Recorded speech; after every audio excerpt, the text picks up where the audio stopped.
Okay, 3, 2, 1. Oh my goodness. Good morning, good afternoon. Whatever it is for you, I hope you're having a fantastic day. My name is Zach Schaumler. This is Strong Opinion Sports, episode 346. My notes say 446. Wrong, not true. For total clarity today and transparency, I guess is the word. And you don't care about my health, but it's true. I got a canker sore really bad. My mouth hurts. Every time I open my mouth, it slides across my teeth. That stings really bad. So I'm a wimp, and I may or may not record the second half of this show. I might put it out. I got 3 topics I desperately want to talk about. And you know it's a slow time of year when one of them is Aaron Rodgers on Jeopardy. I want to talk about Sam Darnold. I want to talk about college basketball, the national championship. After that, those 3 topics, I'm going to take a break. I got family dinner tonight. I'm either going to put out just the 3 topics as a full episode, or I'm going to get back and say, did any other news happen? And I'll add a couple other topics, like Sergio Perez. I got some thoughts about the 17-game season. They're not pressing. They could wait a couple days. So just we'll see. We'll see what happens. Kind of a teaser there, too. Been working on the award show. That's probably the very next episode of this podcast. And I hope we're doing very well, man. I've been really, really busy. Like, oh my goodness, family stuff. My best friend Elijah's in town from the Air Force. He's going to Japan for 2 years. So I'm trying to see him, like, because I don't want to, I'm not going to see him. So he's been gone for 2 years. COVID. He didn't meet my fiance the entire time we're together. I'm just rambling now. I want to jump in. Let's talk about this thing. Dude, I got burned yesterday. I got screwed yesterday. I was really pumped up. I put out an episode, got a fun topic, like the Bears should trade for Sam Darnold. I'm like, yeah, good stuff. I'm excited. It's a good topic. It's like, somebody should trade for Sam Darnold. Like, why is this not being talked about? You know, the Bears need a quarterback. If they don't get a quarterback, they're going to get fired. You know, Matt Nagy, the coach, Ryan Pace, the GM. And I posted the episode, and mind you, I've been working at my desk for 2 hours between, kind of preparing the show, and then, I guess that's not true. I record the show, then I edit the show, and I put it out in another while of uploading. But while the show is uploading, I'm not on my phone. I'm just making thumbnails and getting ready, and I've got, 2 clips ready. I'm like, I'm going to put out the Sam Darnold to the Bears clip. I'm so excited. That was going to go first in the full episode. And, finally I post the show. I'm like, okay, I can take a little break. I go have lunch, and I look at my phone. Lo and behold, I'm not kidding, 15 minutes before I posted the show, Sam Darnold got traded to the Carolina Panthers. And I'm like, oh my gosh. And I'd already posted the show. It's live. I'm like, well, I'm not going to touch it. It's kind of a weird, fun relic of the past. And so, I got screwed, man. I got really bad luck. And people were pretty nice to me. I was surprised. People were like, it's just bad luck. They had some sympathy there. I was just like, you got to be kidding me. Like, come on. However, the news made me very, very excited. So, quarterback Sam Darnold was traded to the Carolina Panthers. I love this move. It's awesome. It's very happy. It made me sing just then. That's how happy I'm about it. It's embarrassing, but I did it, so I'm going to leave it in.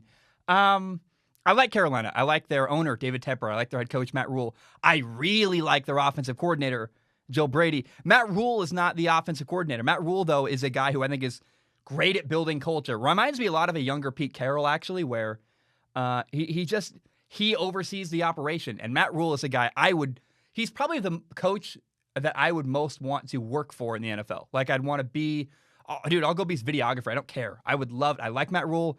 That's all I'm going to say about Carolina. I like what they do. I like the people there a lot.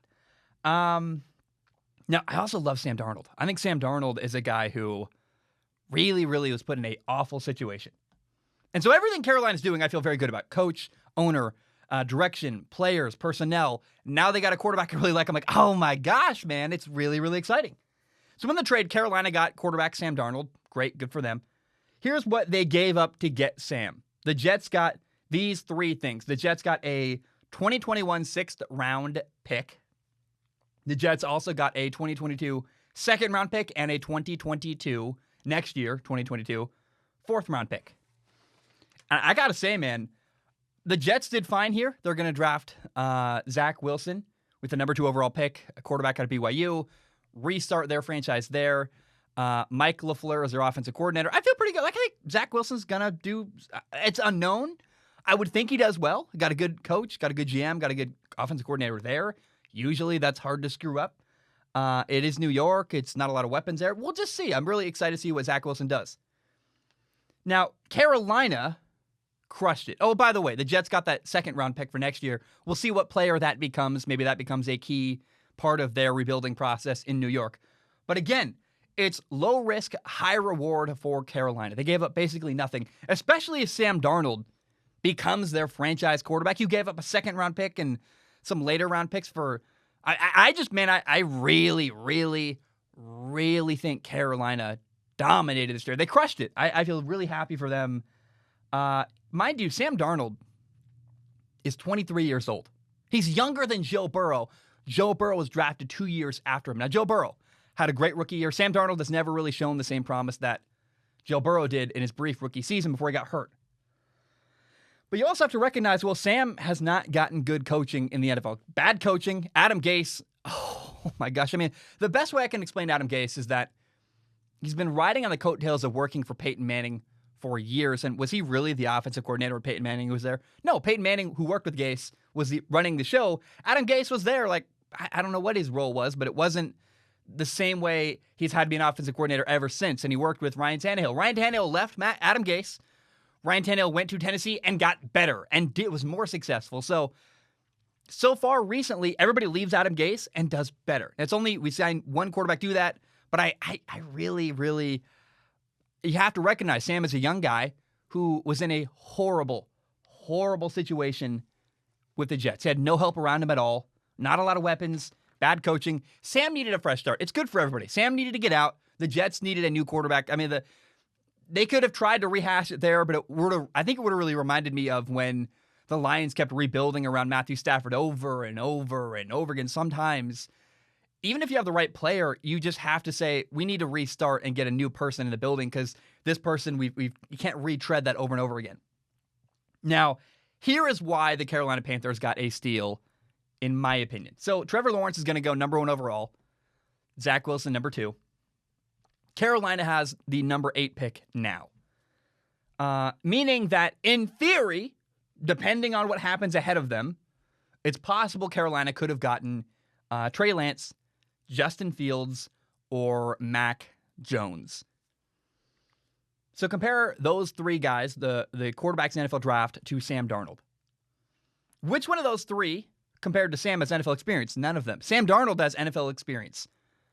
Now, were the last 3 years for Sam Darnold very pretty? No, they weren't. And there were a lot of bad moments. I recognize there were some really embarrassing. The seeing ghosts game, that Patriots game. Oh my gosh, there were the moments where it's not good for Sam Darnold.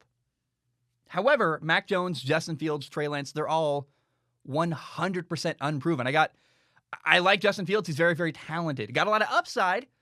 He needs good coaching, and he had some bad moments last year. Trey Lance, I've never really been impressed with him as far as his quarterback ability playing in a game. I like what he's had a year and a half off. We'll see if he grows a lot. I think it's very possible Trey Lance is not the same quarterback today that he was last time he played a full season at North Dakota State because it's been so long. He's been preparing for the NFL for a year and a half. That's that's a lot of time to grow. I think Trey Lance is going to be more ready than we think. Probably going to be similar to Josh Allen, where expectations are low. You're like, he's got some accuracy problems, this and that. And then he comes to the NFL and gets better and better and better. And you're like, wow, year 3, dude, Trey Lance is a different quarterback. That's very possible, Trey Lance. So keep that in mind. And Mac Jones, I like Mac Jones. There's a lot of reasons to doubt Mac Jones. He's not very mobile. He played with great talent around him. He's good. But here's my point.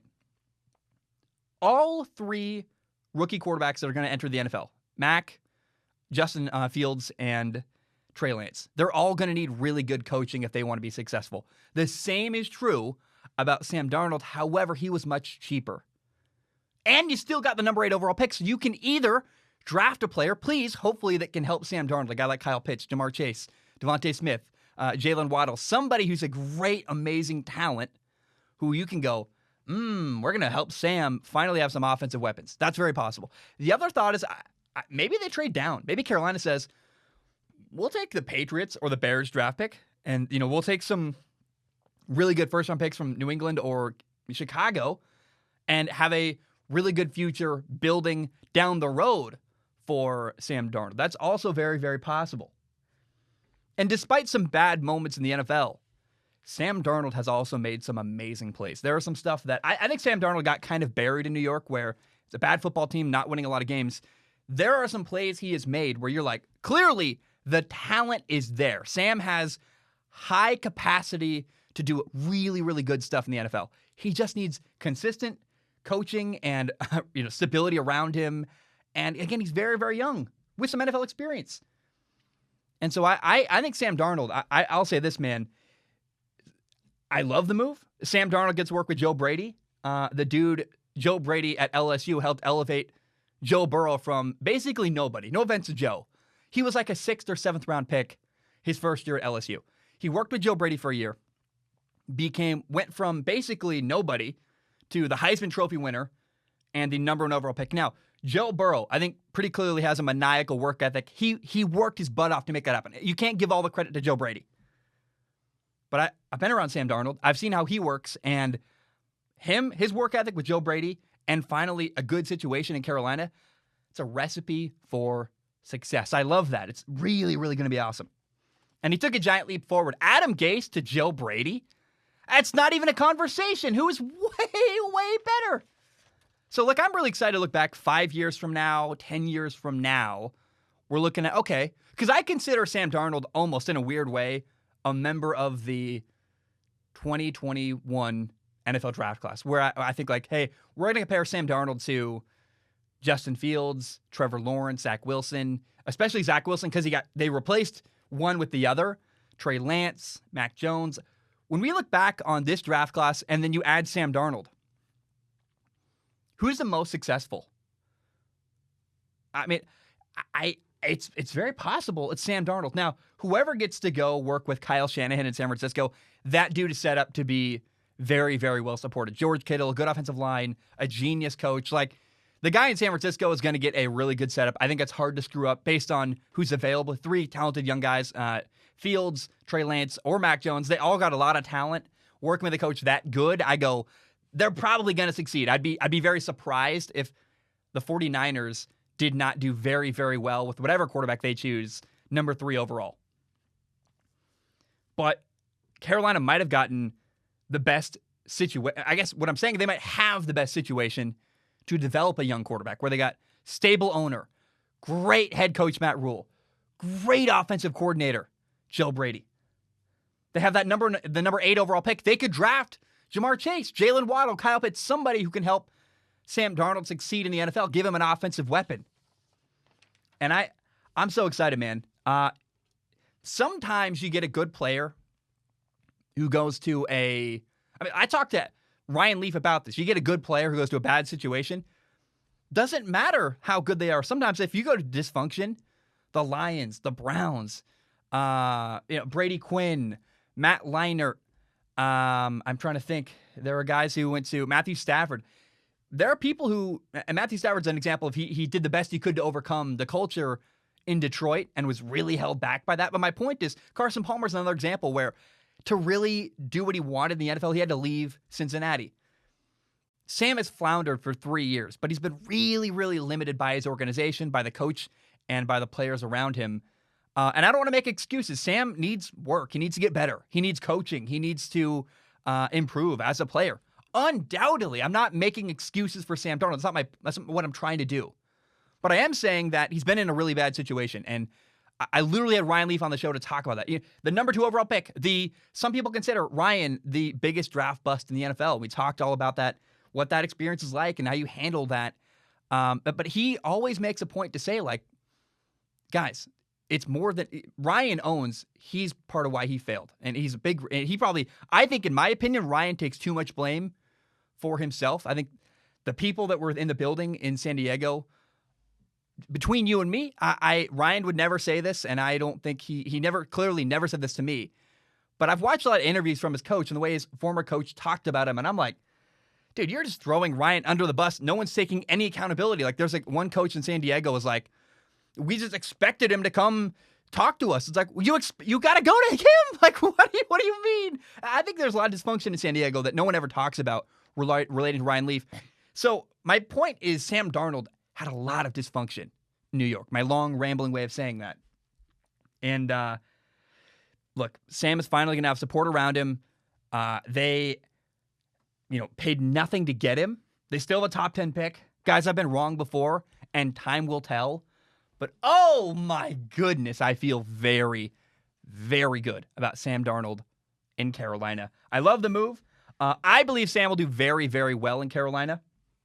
And, this is literally my dream scenario. I made a video about this 5 months ago, talking about how there is not a more perfect place in the entire NFL for Sam Darnold to go than Carolina. A young, up-and-coming franchise, good head coach, good owner, the situation they have. So I love Joe Brady, their offensive coordinator. He's really good at putting his players in a position to be successful. Play design, creative play design. Really, really, I love the way. Watch how he used Curtis Samuel last year.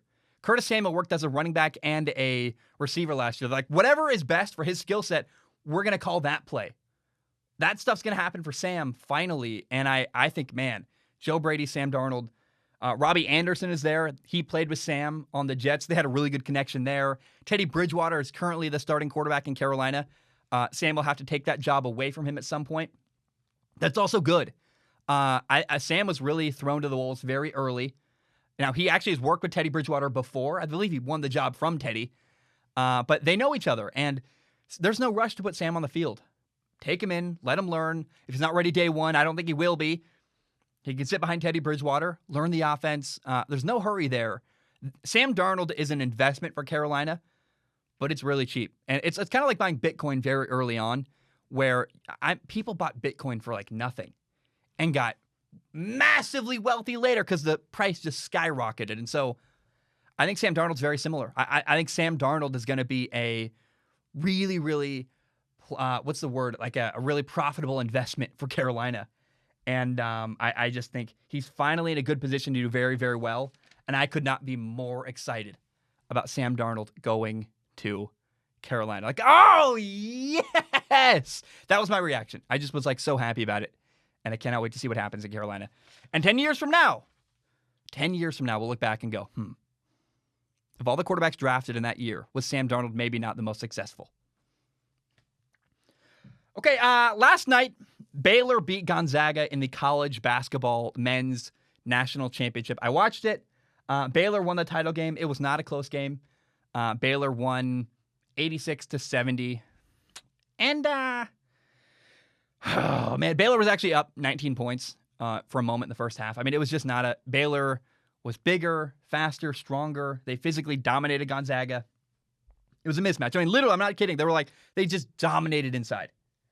A great example of that is how, Baylor had 38 rebounds. Gonzaga had 22. Just utter domination inside physically. And personally, I felt like Baylor winning was the least interesting way the title game could play out, where I wanted a close game. Gonzaga is my local team. And shamelessly, I was rooting for, not very much, but I would have liked to see Gonzaga win. It would have been cool. They're local. I've been to the school. It'd be nice. I didn't go there, but I might have been to the campus and hung out there and worked at basketball games. And I've seen Mark Few up close. It'd be kind of cool if they won a championship. I've been to that building.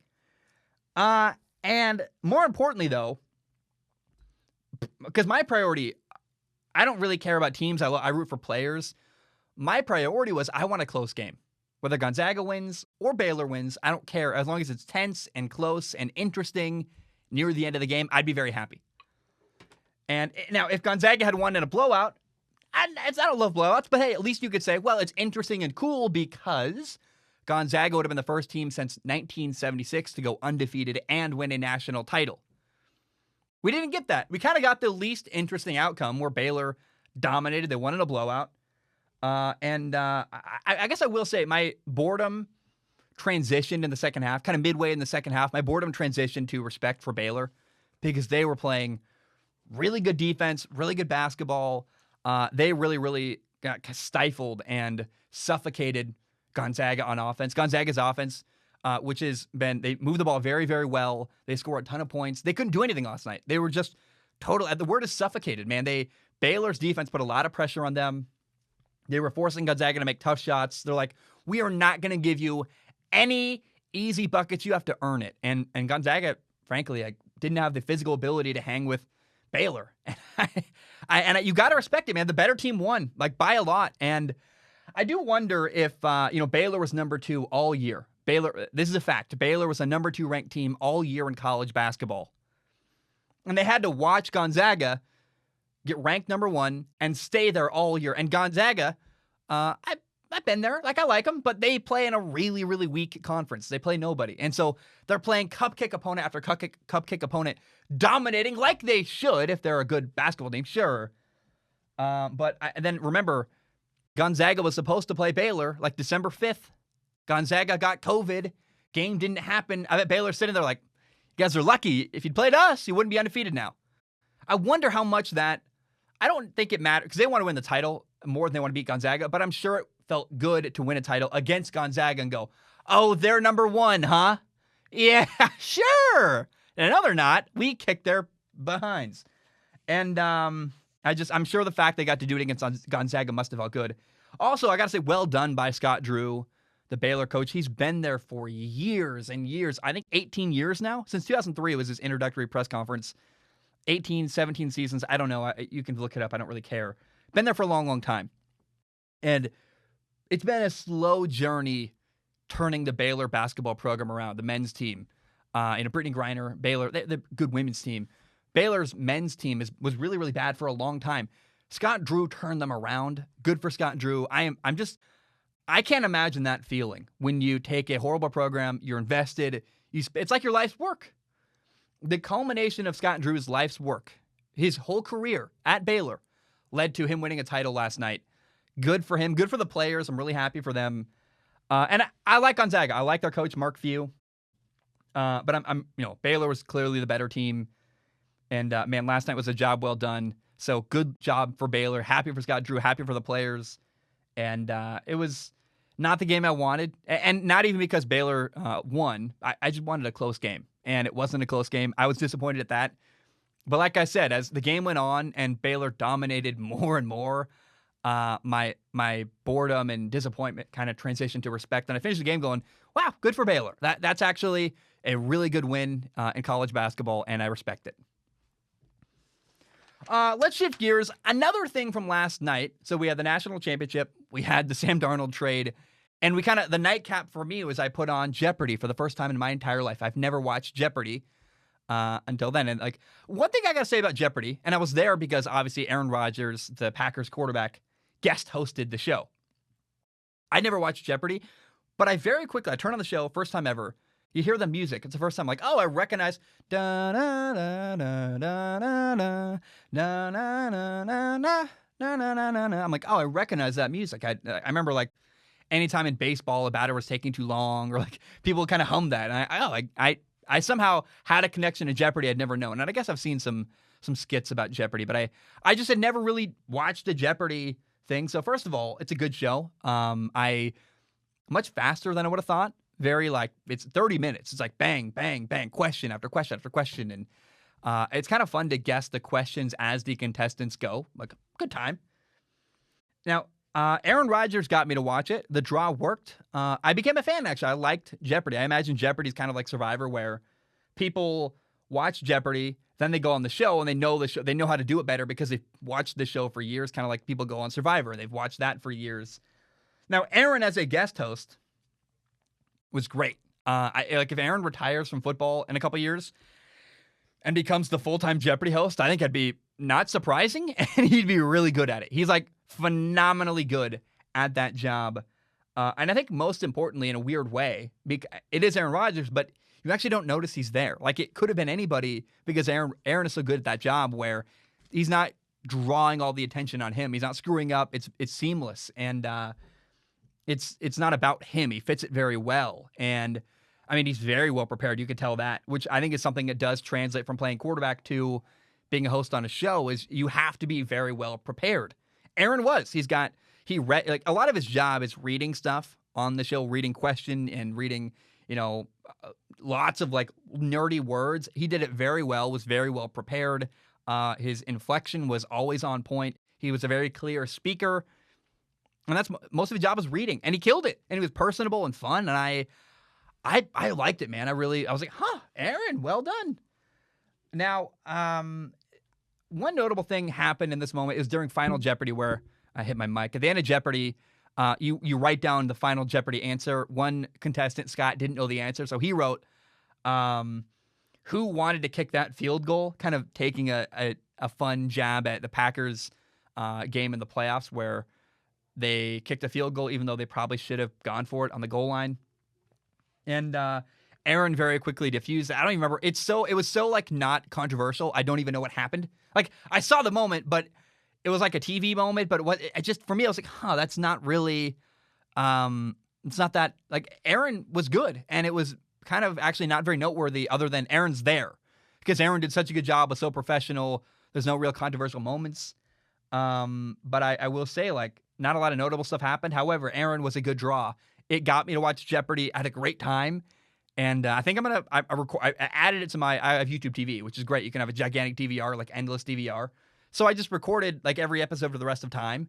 And as Aaron does more shows, I'll probably watch them over time and have a good time. And it's so short. It's a great like lunch break TV show where, because you can fast forward through commercials if you record it. So I'll probably have my soup for lunch and I will watch Aaron Rodgers do Jeopardy for the next 2 weeks and have a good time. And if you want to watch it, I recommend it. It was actually interesting and fun. And if you've never watched Jeopardy before, it's very low investment because it's quick and short and snappy. And I had a good time. So guys, that's all I have. We're 26 minutes in, meaning you'll know because the show is either going to have more time or not. I'm probably going to put out the breakouts and then record more tonight and add to it because there's a couple things that are like not, I don't know. I just don't know what to do. I'm going to go to family dinner. We'll see what happens then. I might add more to the show. I might not. I love you. I appreciate you. And if I don't see you again the rest of this episode, hope you have a great day. All right, we are back. Hope we're doing very, very well. I am back from family dinner. I'm not kidding. It's literally been 7 hours. It's been a long, long time since I recorded the beginning of this show. I got to say, I'm really lucky. I got a lot of people in my life I consider family that are not actually blood relatives. They're people who I've kind of adopted into my life. They kind of adopted me into their life through good relationships, through, building connection and through, they've been there for me through a lot of hard times. And actually, it's the place I used to record my podcast back in a basement. You might have seen it a long time ago.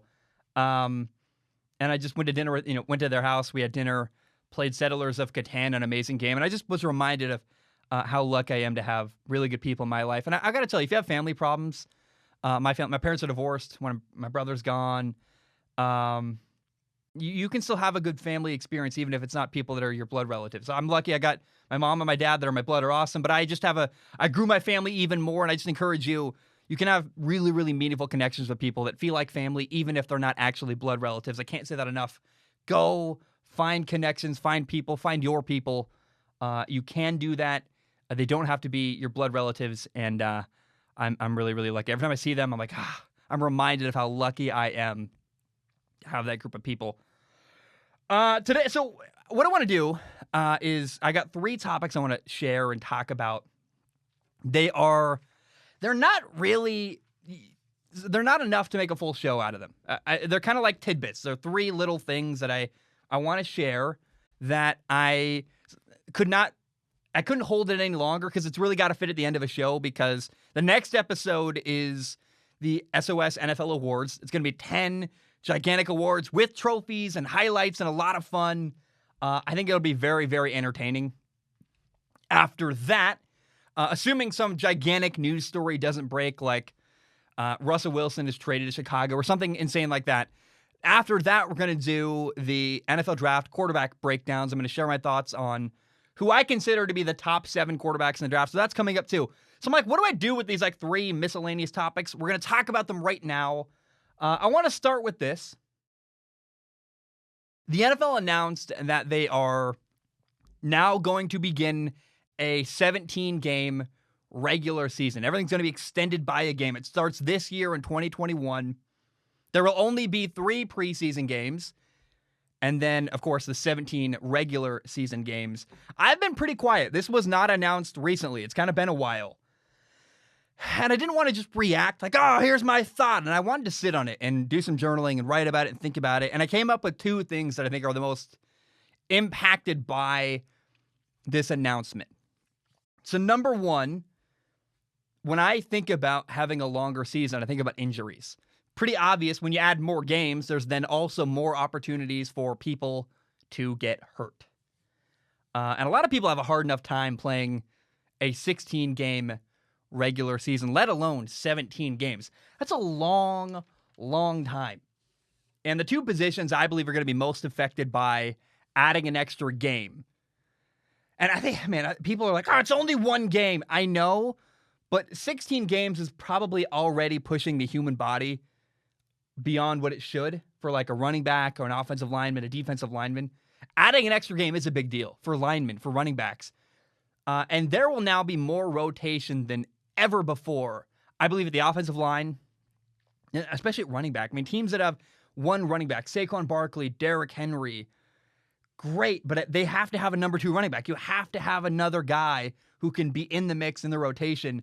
And people know that already. But this year and having an extra game is really going to reinforce that, oh my gosh, we have to really put a focus on keeping people healthy because there is not, it's a long, long season.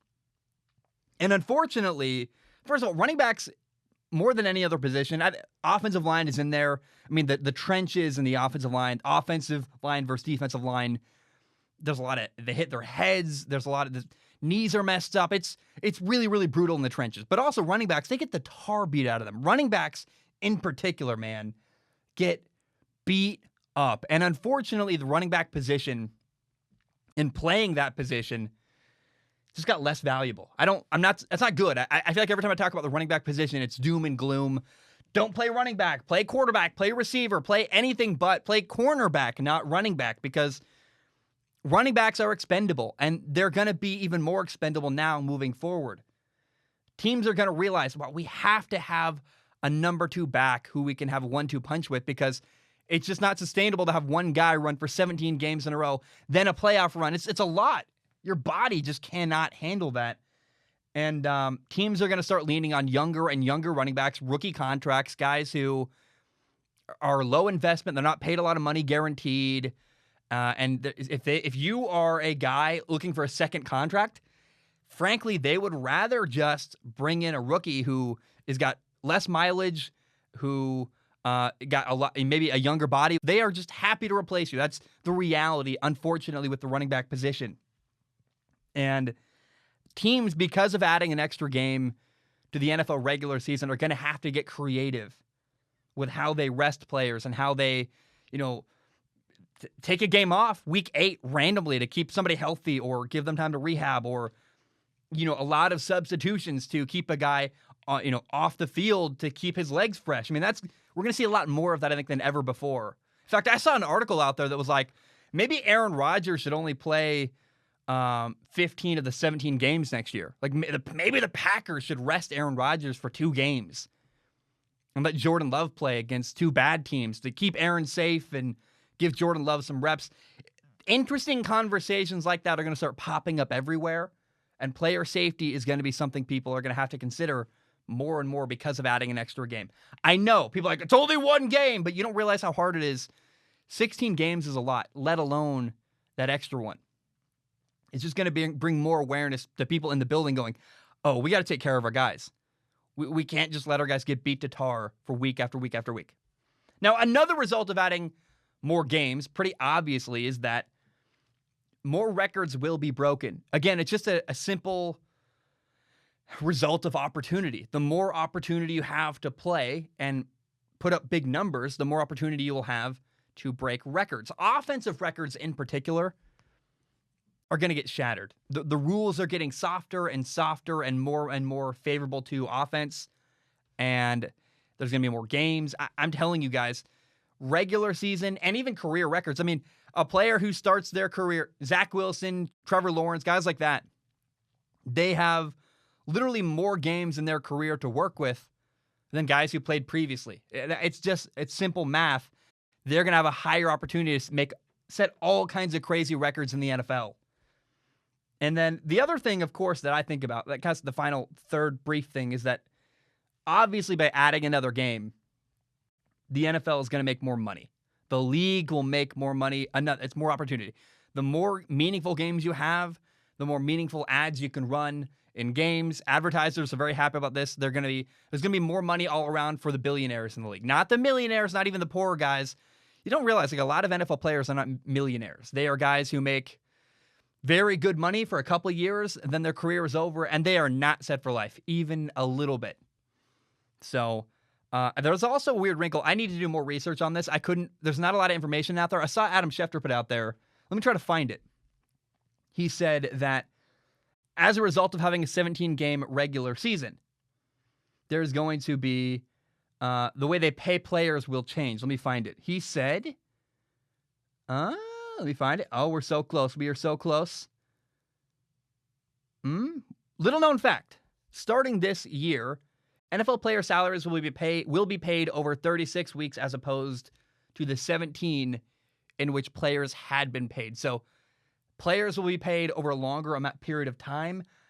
I am very skeptical when I hear that. I mean, it makes me think, well, it's a longer amount of time to cut somebody and make it so you don't have to pay them anymore. I don't know that NFL players are going to benefit from that. That scares me. I think that means less guaranteed money for people, in my opinion. We'll find out, but I don't like that. I really go, I don't know a lot about that topic. Is it before the season? Like, is it the off season where it starts in training camp? They get paid then? I don't know. I have no idea, but I'm really, really fascinated about how that is going to, is it good or bad? I don't know. And if you do know, please reach out to me. I want to find out about that. But apparently the way players are getting paid is also going to change. So that's some of the things that are going to change because of a 17-game regular season. Most of it is, again, health and wealth and records. So, yes, those are my thoughts on adding a 17-game regular season to the mix in the NFL. Now I want to shift gears now. I want to give my friend Mark a shout out. You guys may or may not know. A lot of you guys don't know. you weren't there for it. I started this podcast in a college dorm room, Washington State University. And by the way, it was awful. This show, I went back and watched an early episode of this show. Oh, man, my God. I was awful then. I think I'm going to be better, hopefully, 5 years from now. I mean, I started 4 years ago. 2017, I started the show. And I leave up those old episodes so people can look and see how far we've come. My friend Mark was actually on an episode, like the very first couple episodes I did a show. And from my dorm room, you took a left out of my dorm, you hung a left, and then Mark was down on the right side. And Mark was one of those people who really, really supported me early on. It was very kind and uplifting to me about, hey, dude, pursue this. Keep going. Like, you can do it. And was very, very encouraging to me. And Mark and I were catching up the other day. And I was like, what do you got going on? What's happening? And he told me about how he's involved with this thing called the American Wiffle Association. So I encourage you, go to the YouTube. I can't even talk. Go to YouTube, look up the name of it? AFA Wiffle Ball. AWA. Did I say AFA? AWA Wiffle Ball. Or go to TikTok, AWA Wiffle. They have like 88,000 followers on TikTok. I was blown up. I'm like, oh my gosh, this is a big deal. And I watched some of their content, and it's entertaining. It's fun. It's a lot of, like, first of all, it's very novel. They built a really, really cool, like, backyard stadium up in the Seattle area. And I was blown out. Like, this is amazing. There's, like, trees hanging over. They got the yellow piping along the fence and a really cool infield. And it looks like a blast. And watching it gave me a ton of joy. It reminded me of something like Dude Perfect or like Gell's Marble Run. It's kind of somewhere in that range between.